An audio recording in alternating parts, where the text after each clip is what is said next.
បាទសូមគោរពជំរាបសួរពុកម៉ែបងប្អូនអរគ្នាបាទថ្ងៃនេះខ្ញុំបានមកដល់ខេត្តសៀមរាបហើយប្រាសាទនេះដែរគឺជាប្រាសាទប្រខ័ណ្ឌបាទហើយចំពោះខ្លោងទ្វារនេះគឺខ្ញុំអត់ច្បាស់ថាជាខ្លោងទ្វារខាងណាទេប៉ុន្តែអាចជាខ្លោងទ្វារខាងជើងបាទព្រោះខ្ញុំវែងដែរទៅដល់នឹងបាទអញ្ចឹងសូមពុកម៉ែបងប្អូនអរគ្នាយើងមកមើលខាងក្នុងទាំងអស់គ្នាបាទនៃពេលដែលយើងមើលដំណើរការនៃការសាងសង់ឬក៏ការរៀបថ្មអីផ្សេងបងប្អូនគឺយើងគួរឆ្ងល់មកដូចជាខាងលើអីនេះអញ្ចឹងគឺជាដបូលទេអញ្ចឹងដបូលប្រាសាទហ្នឹងគឺយើងអត់គឺបុព្វបុរសខ្មែរយើងអត់មានធ្វើជាឈើអីទេគឺធ្វើអំពីថ្មសុទ្ធតែម្ដងបាទគឺអត់ដឹងថាគាត់យកទៅដាក់រៀបឬក៏ដាប់ថ្មជាកលឹះយ៉ាងម៉េចគឺជាប់គ្នាល្អហ្មងបាទហើយមិនមែនដុំថ្មទូចទេណាបងប្អូនបាទធំនេះបាទប៉ុន្តែប្រាសាទនេះយើងទ្រុឌទ្រោមដែរហើយមានការបែកបាក់ច្រើនដែរហើយចំពោះប្រាសាទប្រខ័ណ្ឌនេះគឺទ្វារបងប្អូនពាក់ព័ន្ធនឹងទ្វារគឺច្រើនមែនតើនេះដូចជាខ្ញុំកំពុងដើរទៅខាងមុខនេះអញ្ចឹងគឺមានទ្វារខាងមុខទៀតជាច្រើនបាទគឺដូចបើយើងសម័យថាចំនួនស្ដេចអីដែលលោកគង់អីណាទំនងជាដូចក្នុងរឿងអញ្ចឹងណាបងប្អូនបាទដូចក្នុងរឿងគេសម្ដែងអញ្ចឹងហើយមានការបាក់បែកច្រើនណាចំពោះប្រាសាទនេះបាទហើយបើសិនជាបងប្អូនបានមកលេងមកទស្សនាអីបានដឹងថាវាប្លែកភ្នែកប្លែកត្រង់ថាទី1ភាគច្រើនយើងច្រើនតែដើរកំសាន្តនៅលក្ខណៈបែបទេសភាពបែបមានទឹកមានសមុទ្រមានអីចឹងណាបាទប៉ុន្តែបើសិនជាយើងបដូរបរិយាកាសបដូរអារម្មណ៍មកទស្សនាបែបប្រាសាទ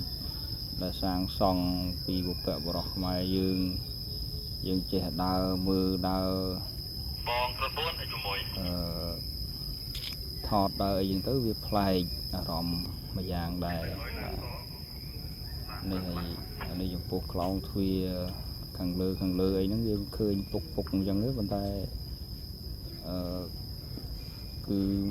នៅរឹងមាំបាទថ្មគឺនៅស្អាតល្អណាស់បាទគួរដោយសារវារាប់ឆ្នាំមកហើយអញ្ចឹងវាមានស្លែកាន់ស្លែអីចឹងទៅយើងមើលទៅយើងអត់រឹងមាំទេប៉ុន្តែការពិតខ្ញុំបានសួរអ្នកដែលគាត់ធ្វើការនៅ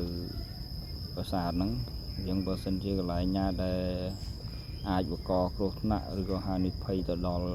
យើងអ្នកដែលយើងដើរ